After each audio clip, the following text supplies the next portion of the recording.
নতুন সরকার গঠনের প্রস্তুতির মধ্যেই প্রধানমন্ত্রীর সরকারি বাসভবন কোথায় হবে তা নিয়ে চলছে জোর আলোচনা।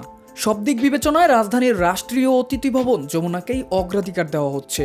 বর্তমানে এখানে অবস্থান করছেন অন্তর্বর্তী সরকারের প্রধান উপদেষ্টা মোহাম্মদ ইউনূস।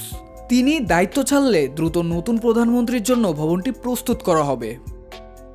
এর আগে শেরেবাংলা নগরের গণভবন ছিল প্রধানমন্ত্রীর সরকারি বাসভবন। তবে 2024 সালের 5 আগস্ট সাবেক প্রধানমন্ত্রী শেখ হাসিনার পদত্যাগের পর বিক্ষুব্ধ জনতার হামলায় গণভবন ব্যাপক ভাঙচুর হয়। পরে অন্তর্বর্তী সরকার সেটিকে 36 জুলাই জাদুঘরে রূপান্তর করে।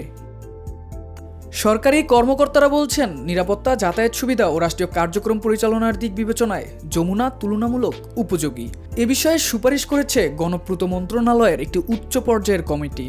গণপূর্ত মন্ত্রণালয়ের আবাসন পরিদপ্তরের অতিরিক্ত পরিচালক উপসচিব নাহিদুল মুস্তাক বলেন, নতুন প্রধানমন্ত্রীর বাসভবন নিয়ে এখনো চূড়ান্ত সিদ্ধান্ত হয়নি।